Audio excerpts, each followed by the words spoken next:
अरे हम कहता नहीं दे हमार तौली। ए किशन किशन किशन बाबूजी कहा रे सियान भैला के बाद भी लड़का नियत झगड़ा करता सन। देखा ना बाबूजी, हमरा के हॉस्टल जाए बा, आई हमार तौली लेके भाग गए। जब देखा था वैसे ही करेला। हम अपना ला नया नया कपड़ा खरीदे दी, आई पहन के भाग जाला। कहा ऐसा करता रे?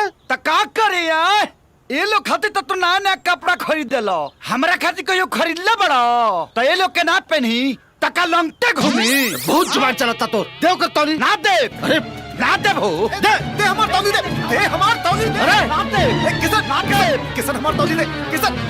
अरे का हो गेल, काहे झगड़ा करत रसन? देखा ना भाई, ये हमार तौली पहन के भाग आइला।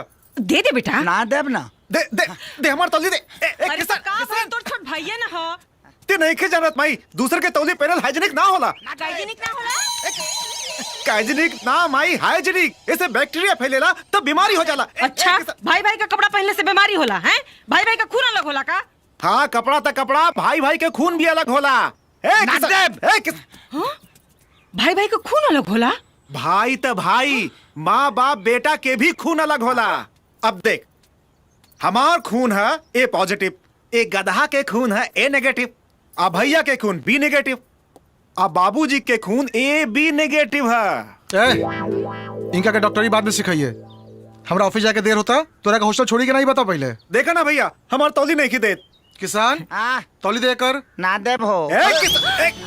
हमार तौली दे किशन किशन, दे हमार तौली, हमार तौली दे। भैया दे। कहा तनी हमने चना के पहन ले। हम नहीं की जानत, हमार तौली भैया दे। नु दे। नहीं की पहन ले।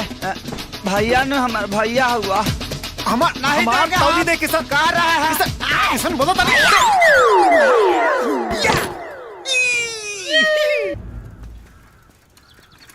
कहा जाता रे? कॉलेज जाता नहीं। का कॉलेज जाता नहीं? जब देखा पान दुकान वाला क्या खड़ा रहला है? अरे पढ़ाई लिखाई छोड़ और हमरा संगे खेत में काम कर, बहुत काम बा खेत में। हाँ वो खेत में काम। तू तो बहुत बड़ा लाट साहब बनबे ना रे, हर साल फेल होला। चल चुपचाप खेत में।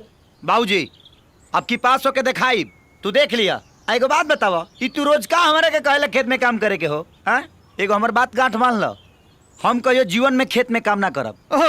ते तो बहुत बड़ा करेक्टर बनबे ना रे, तेज लड़का हफ्ते में चिना जाला। आज बहुत बढ़िया हक के आयल बानी। अरे ए राम के भाई, हाँ? ई जरा किसनवा के जेब वेब चेक कइल करा, ई गुटका सुटका तो नहीं के खात? आ गइल ससुरा, सनी के 7.5।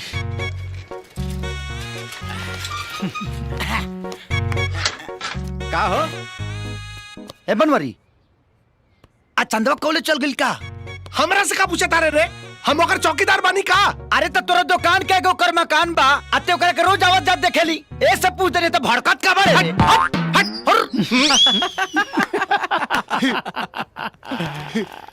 ए झगरू, ए बुधौन, एगो बात बताई। बताला? चंदवा कॉलेज नहीं के गइल। तोरा कैसे मालूम बा? हाउ देख, ओकर सहेली हो जाओ तारी सा, तो अकेले कॉलेज थोड़ी जाई। प्रभु अबे हमें कौन बर्बाद बबे? ई तो कोनो अनहरो बता दी। अनहर बता दी, तोरा खानी बानर ना बता। ए चंदा, अच्छा तू लोग चंदा तोर सहेली आ गए सन रे। आवता नहीं बाबूजी।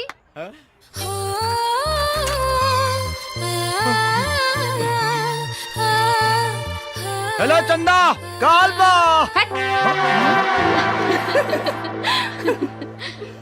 बनवारी हम आओ तनी।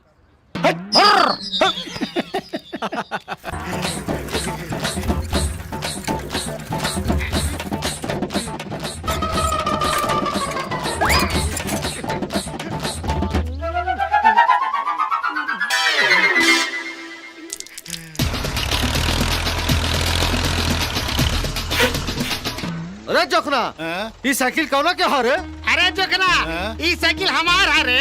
ए जोखना, जौना के भी हो, जल्दी हटावे के बोल। अरे जोखना, जब तक हमारा पूरा पेशाब ना हो जाए ई साइकिल ना हटी रे। अरे जोखना, कितना देर लगी रे? इतना देर में तो 10 काटा खेत बांट गए रहे। अरे जल्दी हटावे के बोल, ना तो ठोक दे।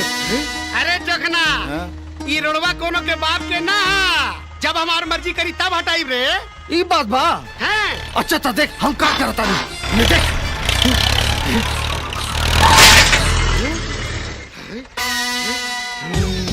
बाहर रुक, अभी बताओ तारी तोरा के। अरे तू का बताई बा, हम बतावा तनी। तार टंगड़ी लेके चीज दे तो भाग कर दे। अरे छोड़।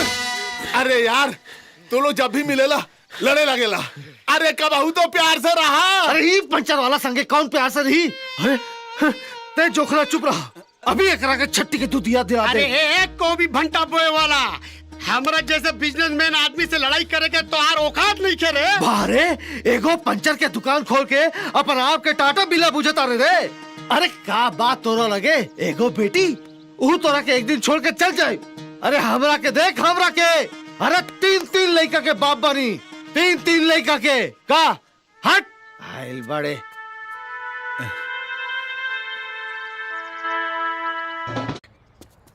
का बे बड़ा ठोक के गेल रहले ताओ चंदवा नाने देला सब भाव है ने आओ।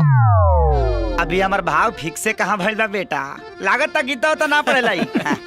और मैं स्पष्ट लिखल बा, कर्म करते रहो बेटा, फल की चिंता ना ही करो। हमार काम बा कईल कर्म और फल देहल तो ऊपर वाला के हाथ में बा। बुझली रे भगचोनहार। प्रभु ए झगरू इने ऑनरी का भइल? तनी हमर साइकिलिया टेढ़ा करना। हो गई। ओके चंदा ए चंदा। अरे कहाँ गुजर जाता रे? हमरा साइकिल का हैंडल टेढ़ा हो गइल बा, सीधा कदा। चल सीट के धर। तैं को भी भंटा बोए वाला गोविंद प्रसाद के बेटा हुए ना रे? हाँ ता समझा दे अपने बाप के। अरे वो का को भी भंटा बोए वाला एगो मामूली किसान और हम एगो बिजनेसमैन। वो बार-बार हमसे टक्कर लेता रे। बड़ा सुंदर बड़े यार। हाँ सुंदर है रे। तार दुकान का टायर बा, का ट्यूब बा, का रिंग बा, का सीट कमर बा। भाऊजी हैं? हमके 100 रुपए चाहिए। काहे रे? हमके सहेली लोग के साथ पिकनिक पे जाए के बा। तू जा काली ले लिया। तू काल काल बोल के टरका दिला। हमार सहेली लोग आवता लोग, हमके अभी चाहिए। इला चल जा। हाय हाय का ये स्टाइल बा। लेकर स्टाइल रे। तारा मोच के का मोच बता। हाँ हाँ तनी चंदा से पूछा ना वो कहाँ जाती है। हाँ बेटी चंदा। हाँ भाऊजी। अरे पिकनिक में कहाँ जाता रू बेटी? नदी किनारे। नदी किनारे जाती है। नदी किनारे। अरे रुक, ते काहे पूछ ले रे कि वो कहाँ जाती है? तुहार बेटी चंदा ही है और जवान हो गई बिया, तो तुहार जानल जरूरी बना कि वो कहाँ होती है, कहाँ जाती है। सही बात बा। ये बात बा।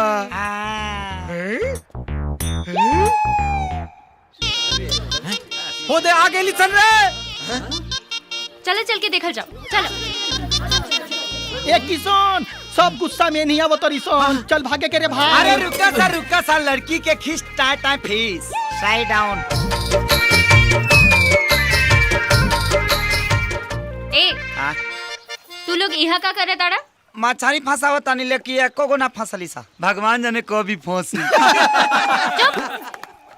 देखा फालतू बात मत करो। हमनी के एजा पहले से पिकनिक के प्रोग्राम रहल। तू लोग भागा यहाँ से, भागो हटा। हटा हमनी के हटी सा।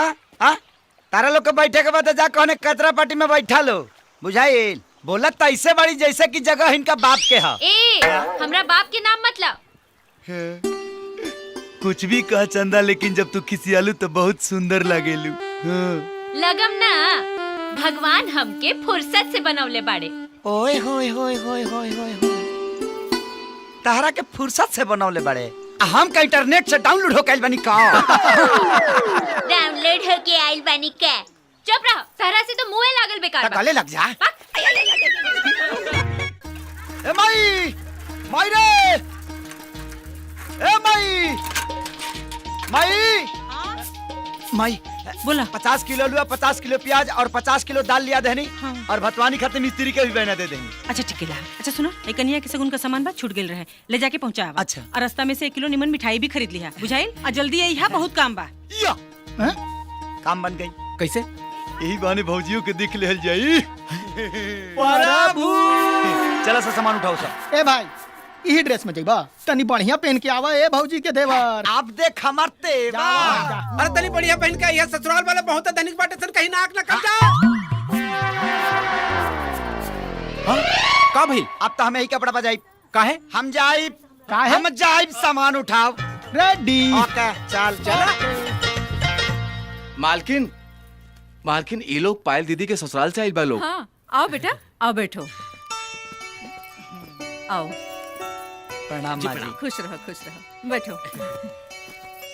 बेटा तुम्हारा नाम क्या है? जी हम राम भैया के सबसे छोट भाई हैं। हमारा नाम किशन है, झागर है, बुधना है। अच्छा हम लोग साथ में पढ़ते हैं, परीक्षा भी देते हैं और हर साल फर्स्ट आते हैं माँ पीछे जी। से और इस साल भी घिंच घाच के फर्स्ट लाइए देंगे माँ जी। पढ़ाई का बहुत लोड है, दिमाग में दर्द हो गया है, ललटेन जड़ा के पढ़ते भी हैं माँ जी। टाइम बिल्कुल नहीं है माँ जी। लेकिन माई बोली ना ऐसा गुन का सामान छूट गया था तिलकवा के दिन, तो इसको पहुँचाओ।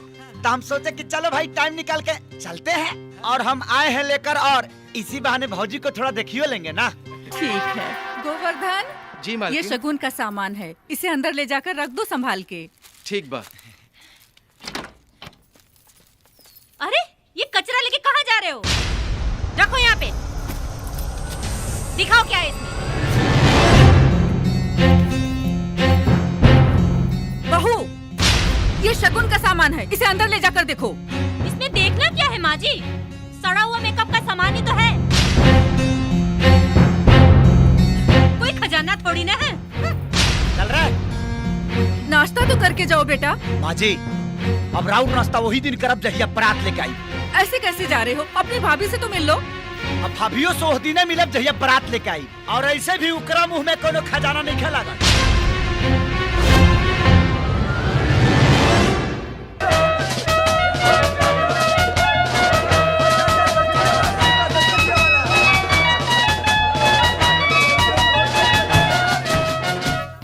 आपने मुझे बुलाया? हाँ, संध्या कह रही थी कि तुम किशन को जानती हो। हाँ दीदी, अच्छी तरीके से। तुम उसी के गांव में रहती हो? नहीं दीदी, वो हमारे पड़ोस के गांव में रहता है। अच्छा, कैसा लड़का है वो? एक नंबर का लफंगा है। मुझे भी ऐसा ही लगता है।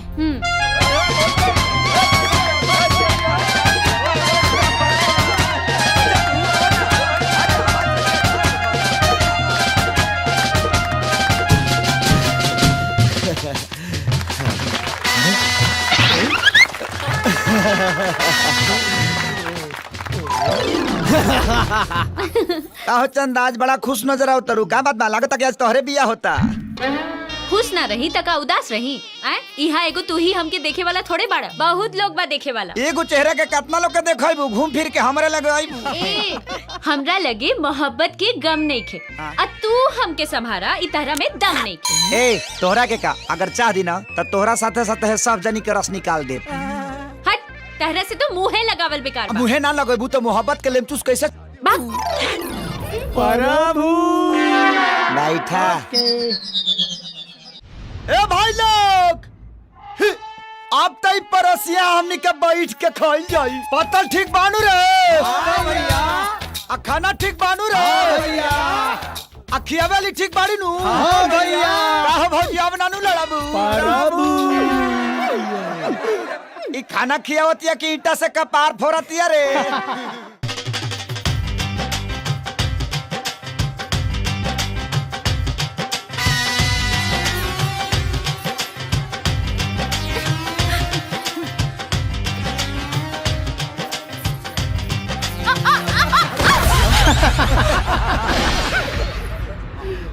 अरे बेटा उठा। हटो! मैं तंग आ गई हूँ इन नाटकों से। मेरा कमरा कहाँ है? बताइए। पायल पायल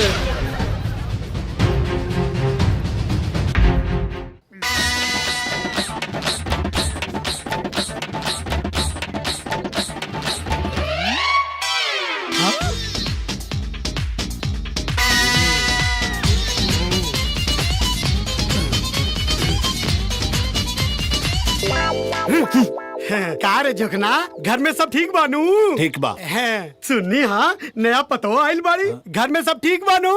का बात करता रहो, काहे ना ठीक रही?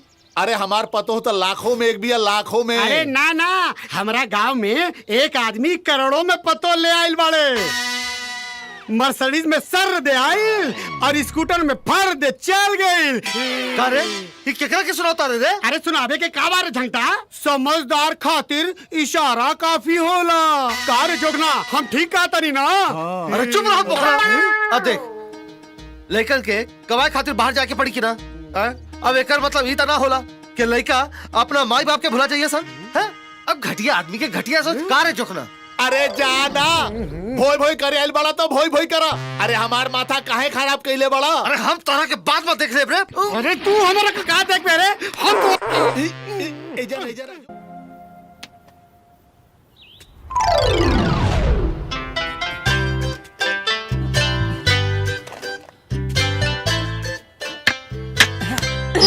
करम फूटा सत्यानाश होतो।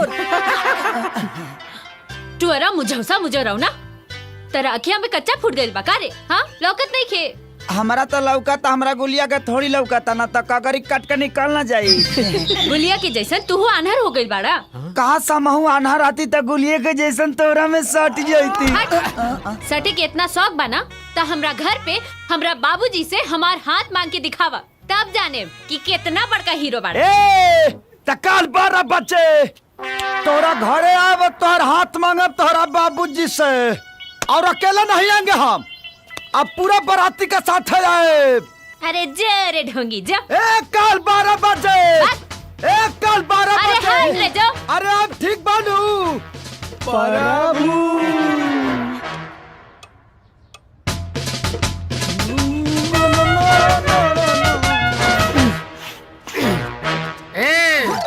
काहे आल बड़े रे? मांगे आयल बनी। क्या मांगे आल बड़े? पहले ही बताओ जो मांगे तो दे देबो। अरे पहले तू ये बताओ कि का मांगे आल बड़े रे? अगर बता देब ना तो तोरा बुखार लग जाई, तर फड़ा के हिच गिर जाइबो। बताए के बात बता ना, तो भाग यहाँ से।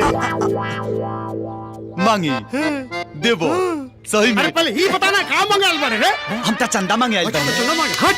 अरे तो इतना हिम्मत ते हमरा से हमार बेटी के मांगे आल बड़े? अरे ना मर दे, हम तो दुर्गा पूजा के चंदा मांगे आयल बनी। दुर्गा पूजा की चंदा मांगे आल हैं? अभी दुर्गा पूजा कहाँ बार है? तो दे दे, हमनी के मना लेब संग। अरे तू भाग जा, हम कोनो चंदा ना दे। हम तो चंदा लेके रहब, हम लेके रहब, हम लेके रहब, हम लेके रहब, हम लेके रहब। भाग गइल। तय का देखता रहे, चल भीतरी।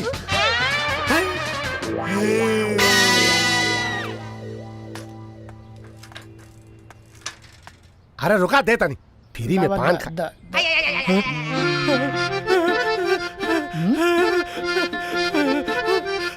प्रभु प्रभु।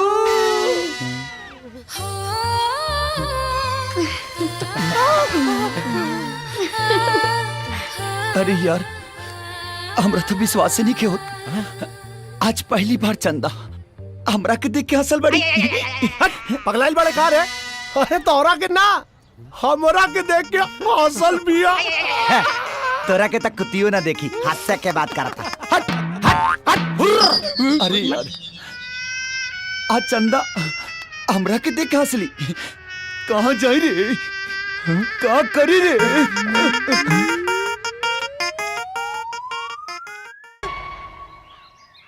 अरे सुनो तारू हो काजी? अरे किसनवा अपना रिजल्ट के बारे में कुछ बतावलस का?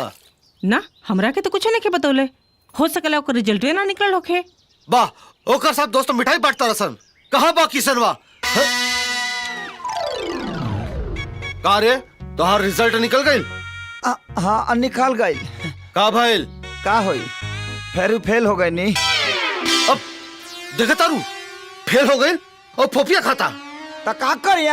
फेल हो गई तो खैला पिला मारी का? पूछला तो बता देनी। हाँ को बड़े हमार लठिया।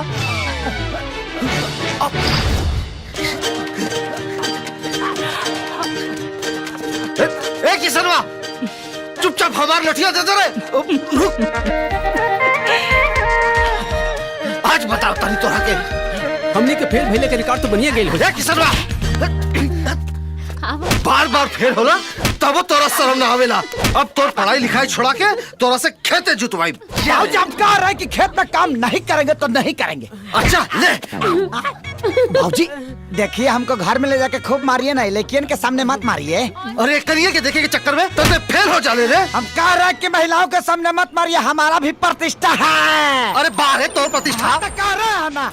बाबूजी, बाबूजी हम पास हो गए नहीं बाबूजी, पूरा कॉलेज में फर्स्ट आइल बानी बाबूजी। वाह देख, ये फर्स्ट आइल बा अतः फेल हो जाने। तो कहे नहीं फेल होंगे हम, हमारे ऊपर सब लड़की समाज का लोड है, इनके ऊपर कौन का लोड है? बारे बहुत तू मुख्यमंत्री के इलेक्शन लड़ता रहे ना रे। ए बाबूजी माई। अरे कहे इतना चिल्लाता रहे रे? का भाई? हाई देखा, सोहन भैया के पार्सल आइल बा। पार्सल अरे तो देखत का बाड़े, खोल जल्दी खोल। खोला ताने ना। खोलना था। अरे एमे तो चिट्ठियो बा। पढ़ ना बेटा, पढ़ का लिखल बा। पूजनीय बाबूजी प्रणाम। माई के चरण झुके प्रणाम। खुश रहा सोहन भैया। वो खुश रहा। और ये किशन के प्यार। बाबूजी के मालूम कि हम यहाँ बढ़िया से सेटल हो गइल बानी, पेइंग गेस्ट में कमरा भी मिल गइल बा। बाबूजी तोरा खातिर एगो इम्पोर्टेंट ठीक से पढ़ रहे। कहता नहीं है जी, काहे मारा तारा दिमाग बढ़ के होला जी। इम्पोर्टेड बंडी भेजा तनी।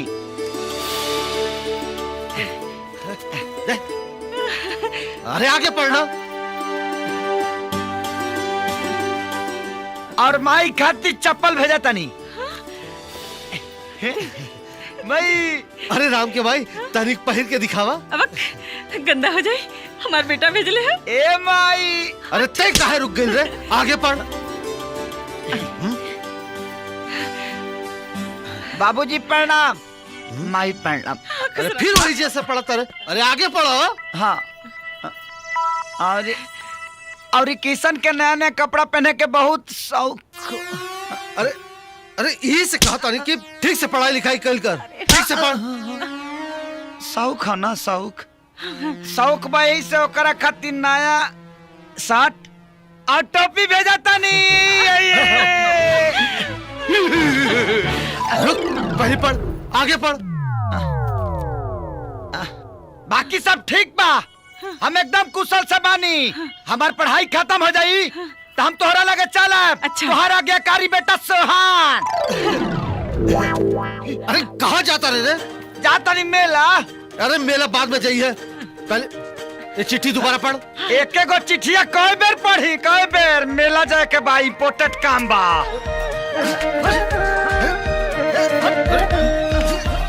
बहुत बदमाश लड़का है। ए चंदा, हाँ? सलमान के फोटो लेला। अरे हट, हमके तो अजय देवगन पसंद बा। भैया एगो अजय देवगन के फोटो दाता। ई चंदा, एगो हमरो फोटो लेला। का हम अजय देवगन से कम थोड़ी बनी। ईला आ गईले जोकर जैसे कपड़ा पहन के अपना आप के अजय देवगन समझता रे। अरे एक बार आजमा के ता देखा, अजय देवगन के बुला जेबू।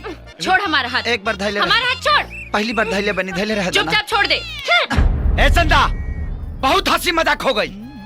अब हम तोरा से बहुत बहुत बहुत इम्पोर्टेंट बात कराइल बानी। हम भगवान के साक्षी मान के कहा था कि हम तोरा से बेइंतहा मोहब्बत करीले। उठ, हमहू तरह से एगो सच सच बात कर देता नहीं। हंसी मजाक जब ले रहे तब ले ठीक रहे, ओकरा से आगे बढ़े की कोशिश मत करा। जाने तड़ा हमार पसंद का बा? हमार पसंद बा मोटर गाड़ी में घूमे वाला, अंग्रेजी बोले वाला जीवन साथी। अते ते बाड़े देहाती गवार लेगा। हमार सपना देखल छोड़ दा, तो हर हमार मिलन कबो नहीं किए हो सकत।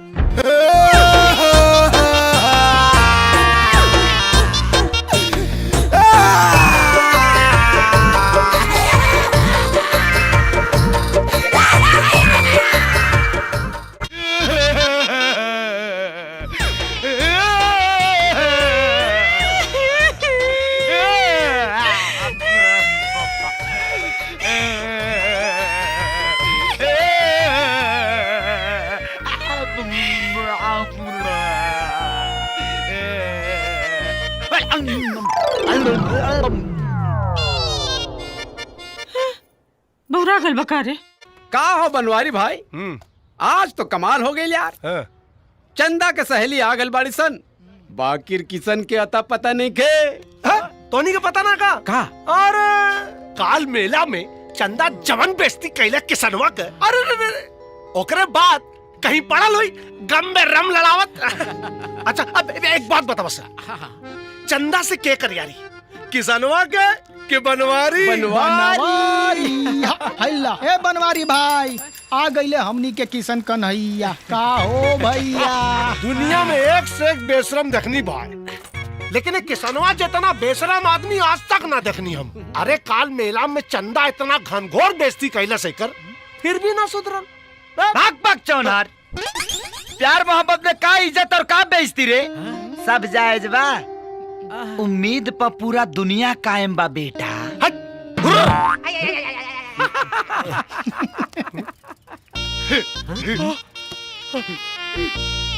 हाँ चंदा, हाउ डू कैसन बाड़ू यू? College going? फाइन बाड़ू नु? प्रभु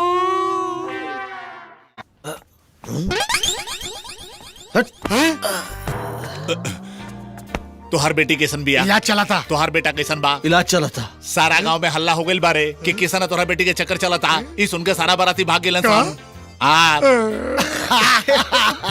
चंदा के बाबूजी, चंदा के होश आ गइल बा। हाँ।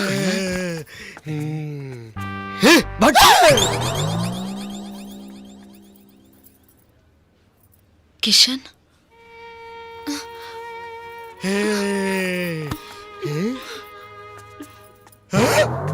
अरे हेने होने कहा देखा तारू? सूझ जा बेटी, सूझ जा। अरे सूझ जा ना। अरे तोरा बुझात नहीं के कहा? सूझ जा। अरे सूझ जा ना, सब ठीक हो जाई। सुनिए, ये दवाइयाँ ले आइए। सूझ जा ना। धीरज धर। ए जी, किशन के होश आ गए। अच्छा हाँ। चल। हे भगवान।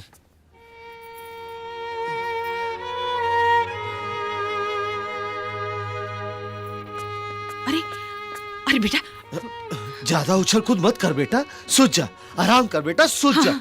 अरे सुधत काहे नहीं खेरे? अरे रुआ काहे डांटता नहीं हमरा लड़का के? अरे डांटी ना तो का करी? देखत नहीं खू, एक तो चोट लागल बा और ऊपर से लड़की देखा था। पेट में लगल बा, आँख में थोड़ी लगल बा। अरे आँख बंद कर, दोनों आँख बंद कर।